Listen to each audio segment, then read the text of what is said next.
मध्य महेश्वर। क्या है मध्य महेश्वर?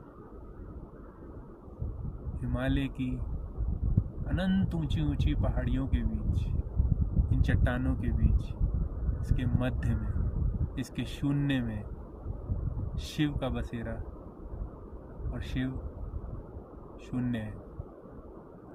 तो यहाँ जो मिलता है वो शून्य, उस अहंकार, उस मैं,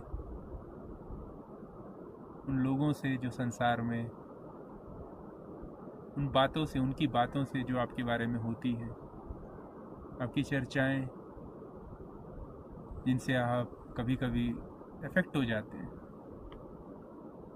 यहाँ पर आके कोई साथ नहीं है। शून्य का यहाँ पर बसेरा है, और आप अगर इस शून्य में अपने आप को पाते हैं, इससे बेहतर चीज़ आपको शायद ही मिल पाएगी। हमें किसने बनाया लायक यहाँ आने के लिए, ये शरीर देने के लिए, ये धन देने के लिए कि मैं ये यात्रा संपूर्ण कर पाया? कहाँ से आया? सबका एक जरिया होता है कहीं पहुंचने के लिए। हर कोई इंसान कुछ ना कुछ कर रहा है कहीं पहुंचने के लिए। माँ बाप बच्चों को नौकरी के लिए भेजते हैं, किस लिए? ताकि वो जान पाए कि वो क्या कर सकता है, वो खुद से कैसे अपनी ज़िंदगी को आगे बढ़ा सकता है। तो हम भी निकलते हैं, मैं भी निकलता हूँ, इसीलिए कि मैं खुद से खुद को कैसे जान पाऊँगा। और ये जानने की ही प्रक्रिया है, ये जानने का मौका देते हैं शिव कि आप क्या हो। घर में भी मंदिर है, घर में भी शिवालय है, घर में भी तुलसी है, घर में भी जल का लोटा है। पर जब कठिन परिस्थितियों से गुजर के यहाँ तक पहुँचते हैं, यहाँ आते हैं, यहाँ उस पावन शक्ति को अपने अंदर महसूस करते हैं। वरना क्या है, ले जाना है बाइक को, किक मारो, चल दो।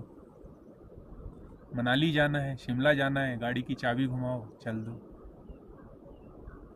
यहाँ खुद को किक मारनी पड़ती है, तब पहुंचा जाता है।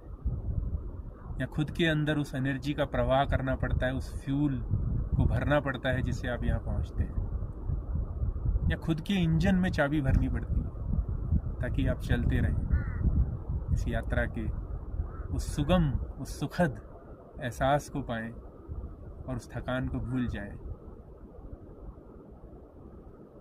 गाड़ी को भी, उसके इंजन को भी कुछ दूर चलने के बाद, कुछ दूरी तय करने के बाद उसको रुकना पड़ता है। किस लिए? उस शांति के लिए, ताकि वो शांत हो पाए उस गर्म हवा से।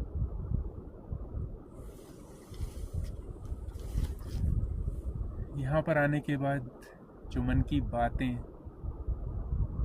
जो दिमाग में शून्य की बातें, जब आप शून्य में हैं तब वो बातें, क्या पता कौन क्या कर पाता है, पर एहसास करवा देता है।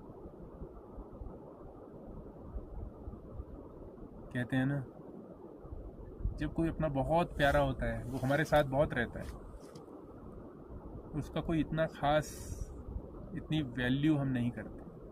पर जब वो इंसान जा रहा होता है, जब उसकी मृत्यु भी हो रही होती है, तब हमें जो एहसास होता है, तो ये सेम वैसा ही,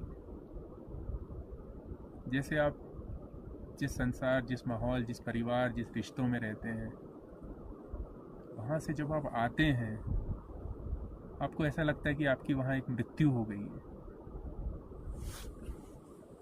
और यहाँ पर आपका एक नया व्यक्तित्व, मैं कहूँगा नया इंसान जो आपके अंदर से बातें करता है, वो आता है। यही किसी भी तीर्थ स्थान की सच्चाई है, जहाँ कठिनाइयों से गुजर कर आप एक शक्ति की तरफ बढ़ते हैं, एक शक्ति की वजह से बढ़ते हैं।